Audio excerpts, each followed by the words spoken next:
有请2位嘉宾，有请。欢迎2位啊！2位结婚多少年了？2年了。2年，孩子多大？已经7个月了。7个月，男孩还是女孩？女孩。好可爱的哈！在这个小片里面，你一直在说，上来就说他有很多的承诺，但都没有兑现过。这些承诺是指什么？就是我们俩是通过相亲认识的嘛。哦，相亲认识的。对，因为他家是做生意的，就说他家条件都挺好的。然后我妈就觉得我们也不是说特别物质，就是只要说2个孩子的基本的生活起点挺好的，这样的话就可以了。你指的这个起点好？就是有一个稳定的住所，有一个代步的车。我看小片里面也说了嘛，也有车，没有什么没。对呀，但是结婚嘛，肯定都是说这些东西应该按理说都应该是新的呀。但是后来等到结婚的时候，真正去看房子和车的时候，都是家里面的2手房和2手车，然后跟当初承诺的时候都不太一样。哦。因为他答应我的时候都是挺好的嘛，他一开始如果就跟我沟通说，那结婚的时候可能也不是新房，也不能新装修，然后也不能新买车，那我肯定能理解的呀。因为你说的时候和结果做的时候不一样，你就跟身边的亲戚朋友都不好交代啊。就是痛恨就痛恨在说谎了，是吧？就是没说清楚哈。那我这边家里边做买卖，然后资金链出了点问题，在我结婚之前，然后就拿不出这么多钱给我新买房子、新买车，然后那个办这个婚礼，所以说我们俩一直处得挺好，我就想。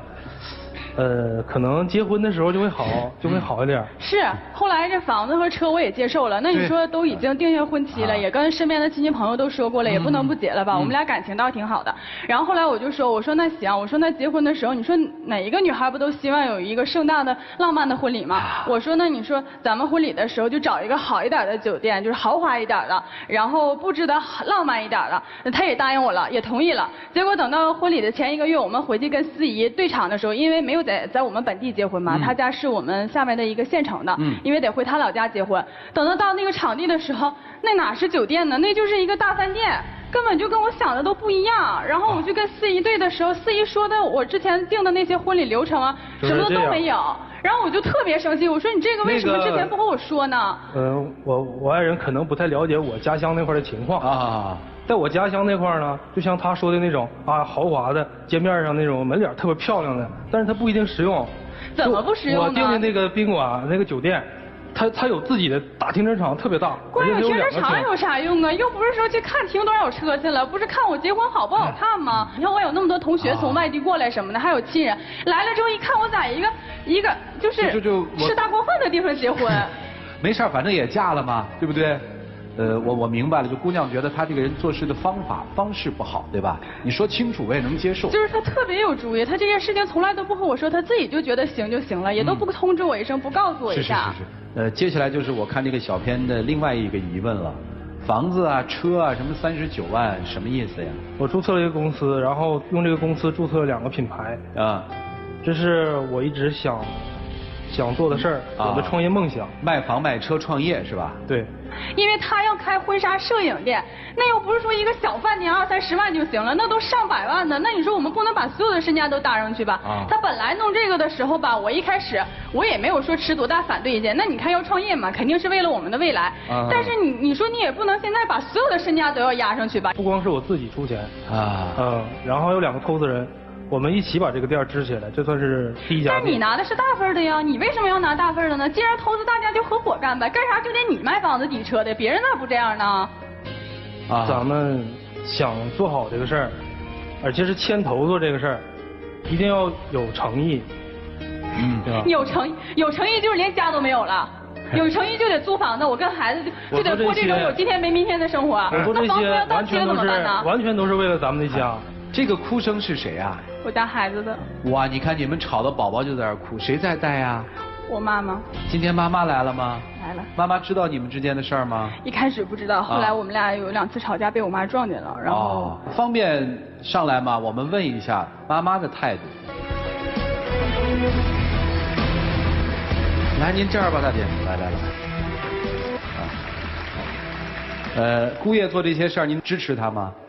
现在看我还是很支持我姑爷的。就是支持他这个创业的做法，还是支持他不跟你姑娘商量就一意孤行？支持的是哪一部分？我支持是他创业。啊，支持他创业。孩子很有上进心的。哦，那好了，那现在这个事儿已经摊在桌面上了。姑爷说了，我要创业，房子要抵押或者要卖，车子要抵押，我要把它变成现金流去创业。您支持他这么做吗？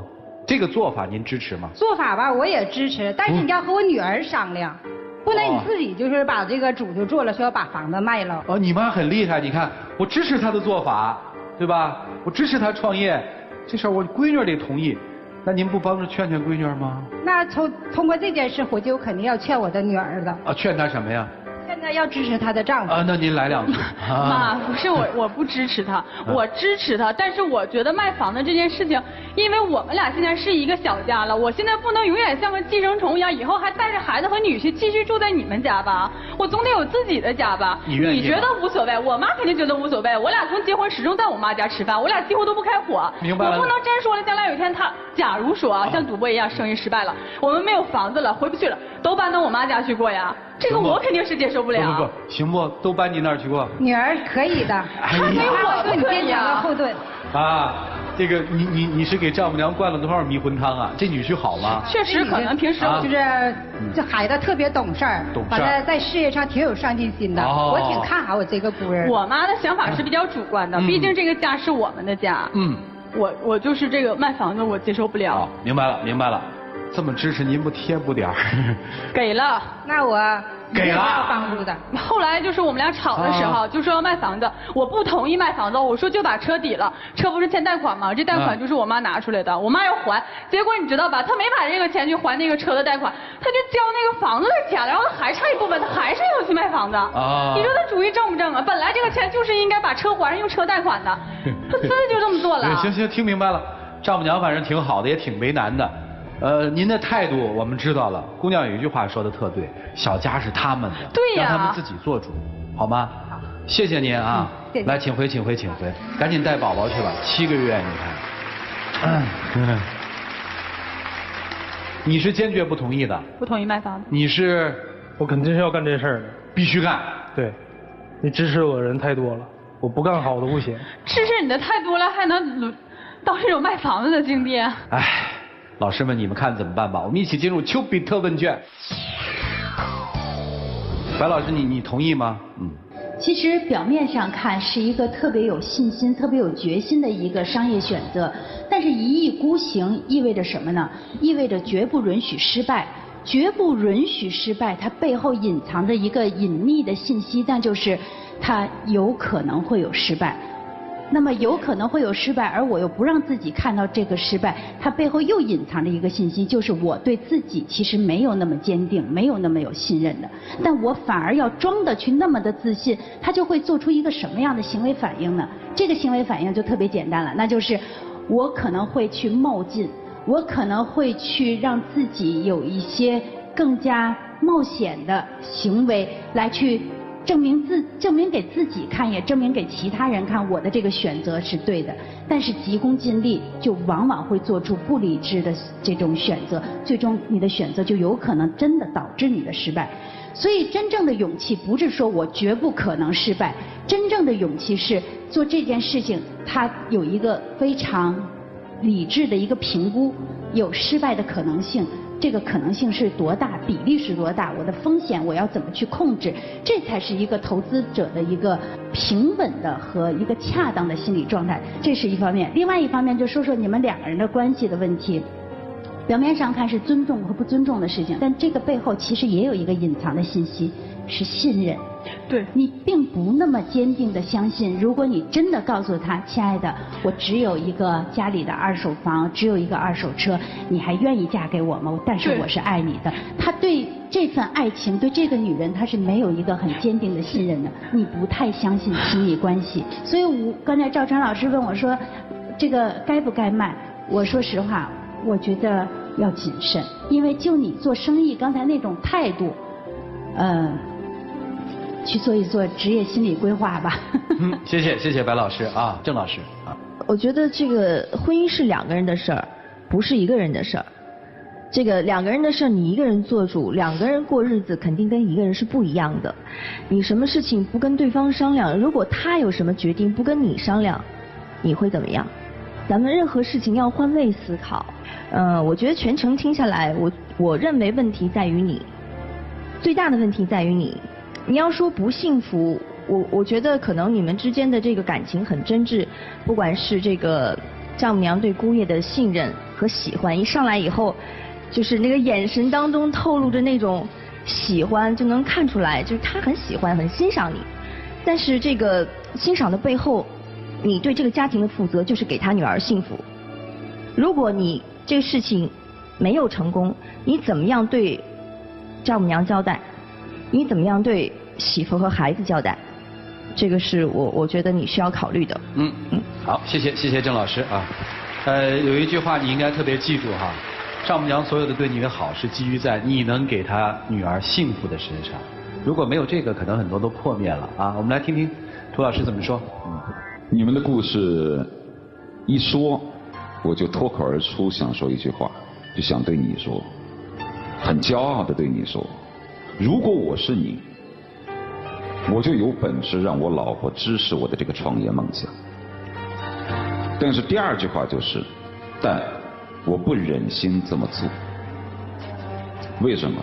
谁都知道卖房子会给家庭造成一种极大的不安全，但即便是在知道这样的一个原因之后，如果我的妻子依然全力支持我这么做，那是因为她不忍心戳伤我的梦想。那么既然她不忍心打消我的梦想，那我也不忍心给她带来不安全感。而你们俩恰恰都缺少了这种不忍。我始终认为夫妻是人生当中一场深厚的缘分，这场缘分是从2个人相爱开始，直到一方去世而结束。而维持这段缘分最重要的就是尊重和有商有量，因为爱人是自己这一辈子真正的合伙人。当我们还是单身汉的时候，我可以为所欲为，我可以月光族，我想干什么就能干什么，我想买什么就能买什么。但当真正的生活当中有一个女人走进你的生活来管着你的时候，在最初你认为这是一种束缚，突然之间我丧失自由了。但是后来你会发现，当征求她的同意而去做某一件事情，买某件物品的时候，当你征求了对方的同意，当对方点头的那一刹那，好吧，看着你那可怜样，我同意你这么做了，你会觉得有一种由衷的欣喜。所以我想跟男方所说的是，当你自己还像一个单身汉一样可以自由地做任何决定的时候，当你缺失一份尊重和商量的时候，你即便是做这件事情，你也是没有快感的。你即便是在办这个公司的时候，你满脑门子想着我生命当中真正的合伙人是反对我这么做的时候，你所有做这件事情的勇气和力量都没有。那你做它是快乐的吗？不是快乐。但是相反，当一个人有愿意跟你商量的念头的时候，那个人得有的商量，而你是没得商量。当然你的这种没得商量也是被他逼出来的。所以我觉得你们俩要好好的珍重彼此在一起的互相磨合、互相探讨和互相商量。媳妇儿，你看这事儿怎么干？这不错，我支持你，多好。非要呛着来，我非要干，我偏不让你干。如果长此以往下去，这种情感就会慢慢的消磨，直到最后一点默契都没有。祝你们幸福。谢谢老师。其实老师们把你们婚姻背后的几个重要的问题都帮你们做了梳理。对。信任、理解，对吧？对。默契有吗？都没有。创业的事情，生活就是这样，你成了怎么都行，对吧？乔布斯不行的时候，人家说这个家伙成了为一个教父之后，说你看他一意孤行是多么的伟大。如果婚姻可以是一场生意的话，是一个合伙人的话，这个角色的合伙人是你最需要尊重的，最需要寻找默契的。其他的合伙人是不是，那是生意层面的问题。你想一想，你想要的是什么？你也想一想，你要的是什么？好了，时间留给你们自己，不要再那么急匆匆的赶路了，停下来重新看看婚姻吧，重新审视一下爱吧。我们一起进入黄金60秒。亲爱的，我不知道今天到这个现场之后为什么变成这样。明明我是一个很稳，都是很有条理的人，就面对你的质问，我就无所适从了。其实我不是不支持你，一直以来我都很支持你，包括就像老师们指出的我们之间的信任问题，因为咱们俩从认识到现在，所有的感情都是一点点积累的，所以很多事情我都默默的接受了。我只是觉得你这种方法有的时候让我，亲爱的，让我真的挺没有安全感的。我不是说所有的事儿都没兑现，这次只是一个特例。如果这次事儿我不得到你的支持，就是我干成了，没有任何意义。时间到了，回去吧，回去吧。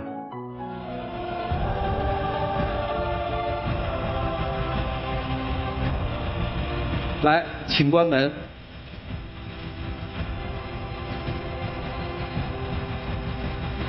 现实生活就是这样，日子还得继续，争吵也许还得继续。看看他们自己的选择吧，请开门。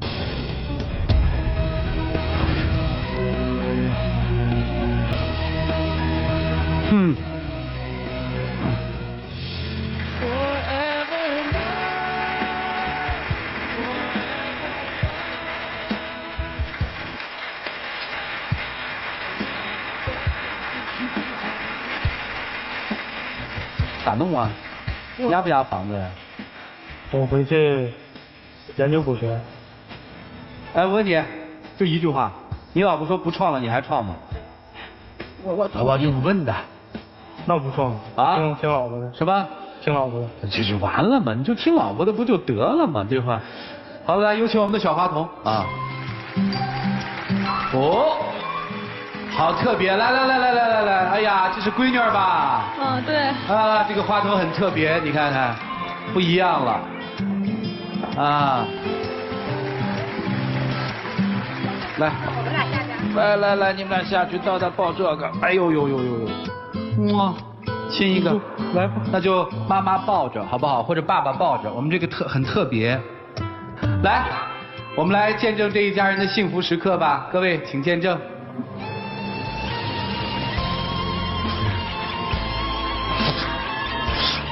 亲爱的，我会让你幸福的，相信我。不，哎，这个好浪漫，这是最浪漫的我看到的。